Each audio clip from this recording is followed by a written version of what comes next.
तुपातले बेसन पिठाचे लाडू तयार करून बघा। दाणेदार असा लाडू तयार झालेला आहे।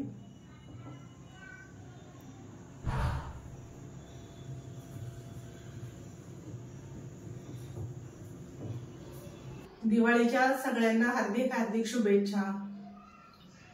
सासू सुनेच्या लाईफस्टाईल मध्ये सगळ्यांचं स्वागत आहे। आज मी करणार आहे बेसन पिठाचे लाडू। त्याच्यासाठी लागणारे साहित्य सांगते मी तुम्हाला। बेसन पिठाचे लाडूला रवाळ होण्यासाठी काय काय लागते ते बघूया आपण। तोंडाला चिकटताना टाळूला चिकटतो किंवा तोंडात घोळतो, त्याच्यासाठी मी वेगळ्या पद्धतीने लाडू करणार आहे। अर्धा किलो बेसन पीठ घेतलंय, 1.5 पावशेर पिठी साखर घेतली आहे। तुम्हाला कमी जास्त गोड जसं पाहिजे तसं करू शकता।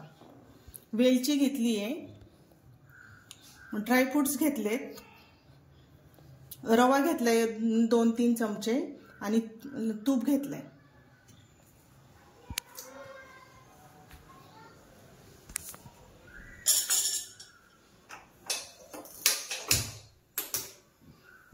आपण आता रवा आधी ना कोरडाच भाजून घेऊया।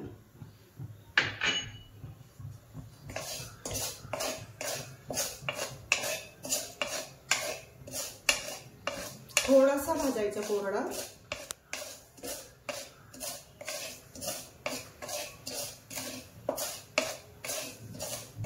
चांगला असा कोरडा असा हे होऊन द्यायचा, मोकळा होऊन द्यायचा चांगला।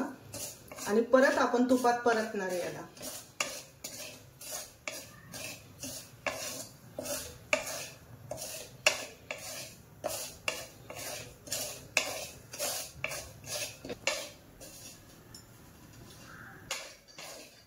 रवा आपला भाजून झालेला आहे। आपण एका डिश मध्ये काढूया आता याला। याच्यात घालूया अर्धा किलो बेसन पीठ।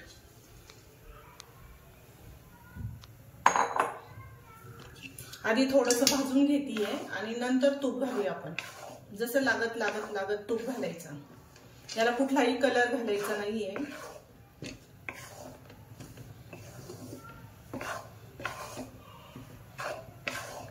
पीठ भाजून घ्यायचं चांगलं, सारखं हलवत राहायचं। याला अजिबात थांबायचं नाही, सारखं हलवत राहायचं पीठ, नाही तर खाली लागतं हे। थोडंसं भाजत आलं का मग आपण थोडं थोडं तूप टाकत भाजूया याला।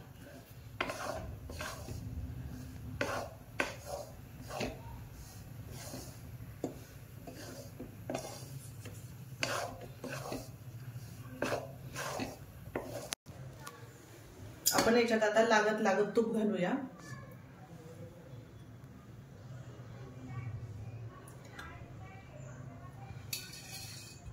बेसन पिठाच्या लाडूला भरपूर तूप लागत असतं आणि याला हलवायची मेहनत पण भरपूर घ्यावी लागते। लाडू म्हटलं का बेसन पिठाचा का हलवायची मेहनत।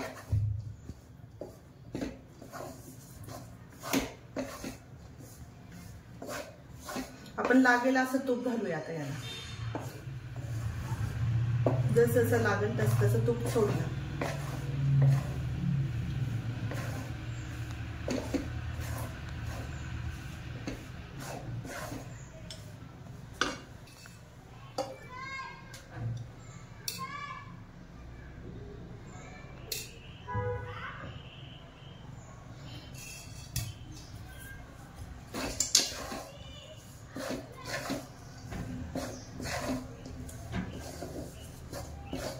तूप सुटेपर्यंत चांगलं भाजायचं याला।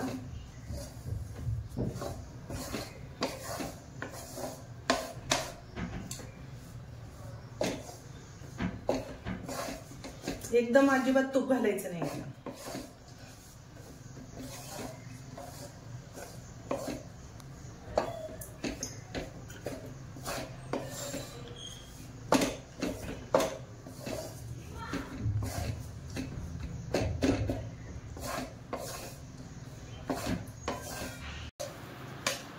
आपलं बेसन पीठ चांगलं भाजत आलेलं आहे, बऱ्यापैकी भाजत आलेलं आहे।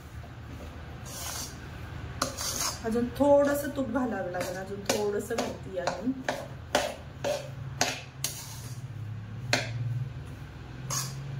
थोडस 1 चमचा घालते म्हणजे अजून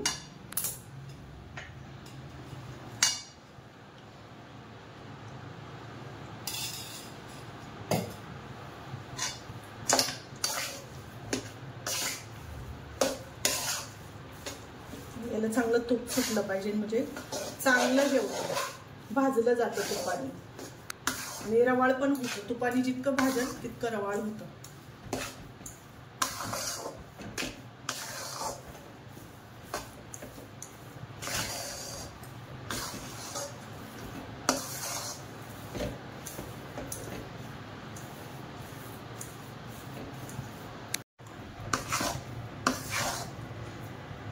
आपल्या बेसन पिठाला चांगलं तूप सुटायला लागलेलं आहे.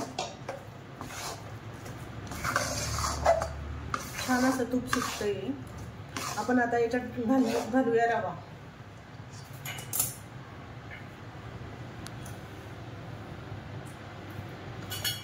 रवा खूप नाही घालायचा, नाही तर दाताला चरचर करतं तोंडामध्ये.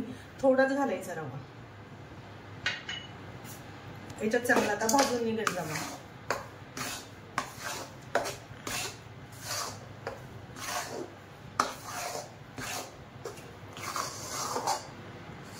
चांगलं मिक्स करून घ्यायचं याला असं.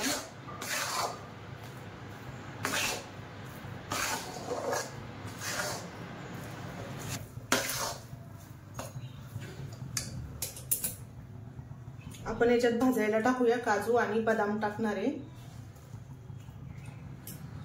याच्यात चांगलं तुपात चांगलं भाजून निघेल. हे असं क्रिस्पी व्हायला पाहिजे. दाताखाली आलं का मग छान लागतं. असं चव पण छान लागते त्याची दाताखाली आल्यावर. आता याच्यात चांगलं भाजून निघेल ते. याच्यातच टाकून द्यायचं. सेपरेट काही तळायची गरज नाही लागत.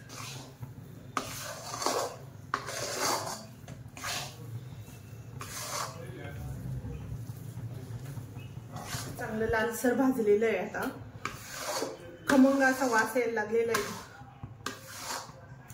बेसन पिठाला वास यायला लागला का समजायचं आपलं पीठ चांगलं तयार झालेलं आहे.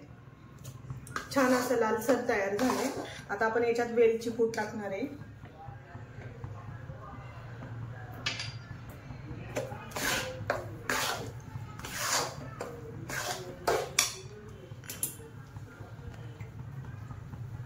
मी याच्यात आधी थोडीशी साखर टाकून घेणार आहे. गॅस बंद केलाय मी आणि थोडीशी साखर का टाकतीये तर लाडू असे क्रंची होतात ह्या साखरेने.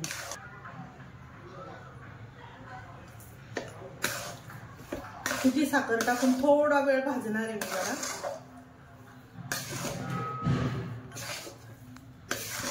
लाडू असा छान लागतो. नंतर मी बाकीची पिठी साखर नंतर घालणार.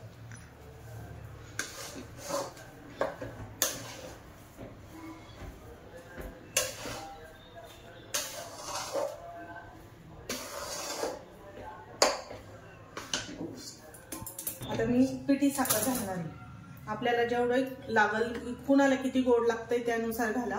आम्हाला थोडंसं गोड लागतं म्हणून मी थोडीशी जरा जास्त घालते.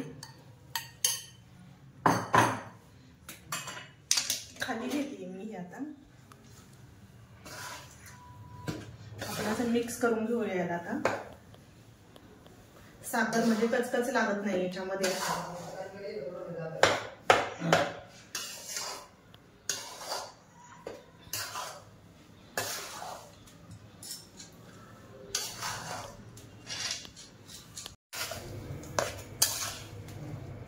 साखर चांगली मिक्स करून घ्यायची. अशी सगळी साखर अशी मिक्स झाली पाहिजे.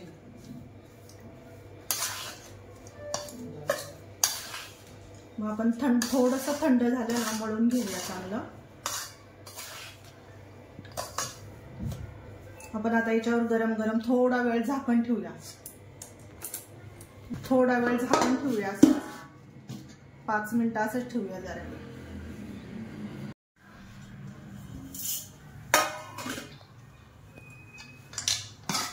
मॅशरने चांगलं आपलं एकजीव करायचं. कलथ्यापेक्षा याने छान होतं.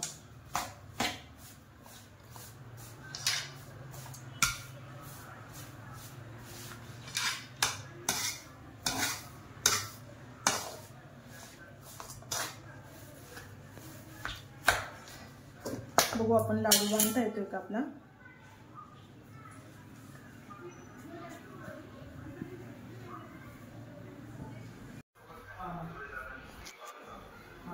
सगळे लाडू वळून घेऊया आपण असेच।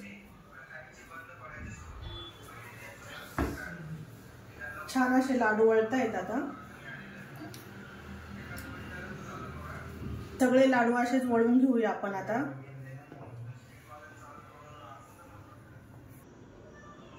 बेसन पिठाचे न रेलणारे लाडू आपले तयार झालेले आहेत। खाऊन बघा, करून बघा एकदा। लाईक आणि सबस्क्राईब करा।